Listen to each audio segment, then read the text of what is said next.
pendorong kedatangan bangsa-bangsa Barat ke Indonesia. Lalu apa yang dimaksud dengan revolusi industri?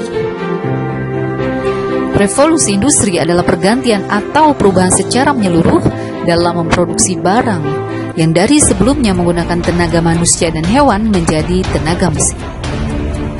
Salah satu pengaruh revolusi industri yang sangat terasa adalah dalam kegiatan transportasi. Penemuan mesin uap yang dapat dijadikan mesin penggerak perahu merupakan teknologi baru pada masa tersebut. Perahu dengan mesin uap merupakan penemuan sangat penting yang mendorong penjelajahan bangsa-bangsa Barat. Dan penggunaan mesin uap dapat memperpendek waktu perjalanan. Selain penemuan mesin uap, revolusi industri didukung berbagai penemuan lain antara lain kompas, mesin pemintal, dan sebagainya. Dan penemuan-penemuan tersebut memicu bangsa-bangsa Barat untuk melakukan berbagai petualang. Selanjutnya adalah kedatangan bangsa-bangsa Barat ke Indonesia. Bagaimana proses kedatangan bangsa-bangsa Barat ke Indonesia? Lalu kegiatan apa saja yang mereka lakukan dalam perjalanan tersebut? Perhatikan peta rute kedatangan bangsa Belanda ke Indonesia. Belanda adalah negara yang paling lama menjajah Indonesia. Selain Belanda, bangsa-bangsa Barat yang datang ke Indonesia pada masa penjajahan adalah Portugis, Spanyol, dan Inggris. Untuk mengetahui bagaimana perjalanan bangsa Barat datang ke Indonesia, marilah kita simak materi selanjutnya. Kedatangan bangsa Portugis di Maluku. Perjalanan bangsa Portugis mencari sumber rempah-rempah diawali dari kota Lisbon, Portugis. Pada tahun 1486, Bartolomé Dias melakukan pelayaran pertama menyusuri pantai barat Afrika. Ia bermaksud melakukan pelayaran ke India, namun gagal. Portugis mencapai Malaka pada tahun 1511 di bawah pimpinan Alfonso de Albuquerque. Ia berhasil menguasai Malaka dan Myanmar. Selanjutnya, Portugis menjalin hubungan dagang dengan Maluku. Dan pada tahun 1512, bangsa Portugis telah berhasil sampai di Maluku di bawah pimpinan Antonio de Abreu dan Francisco Serrao. B. Ekspedisi bangsa Inggris.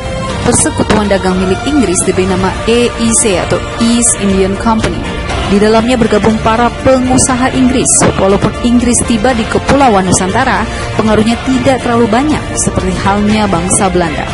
Hal ini disebabkan EIC terdesak oleh bangsa Belanda, sehingga Inggris menyingkir ke India atau Asia Selatan dan Asia Timur.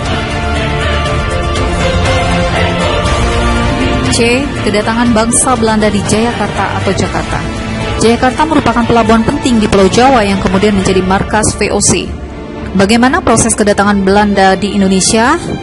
Seorang pelaut Belanda, Cornelis de Houtman, memimpin ekspedisi ke Indonesia.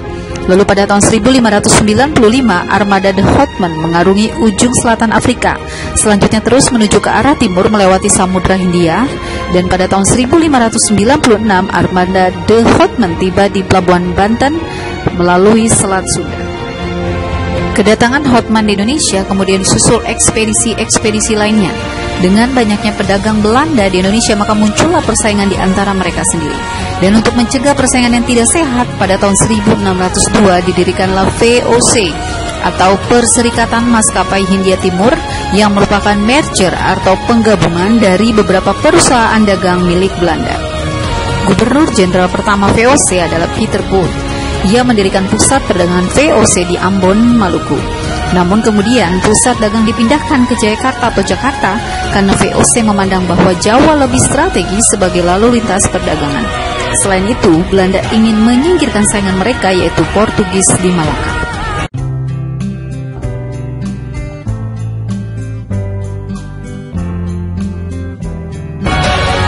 Demikianlah materi pada hari ini mengenai kedatangan bangsa-bangsa Barat ke Indonesia.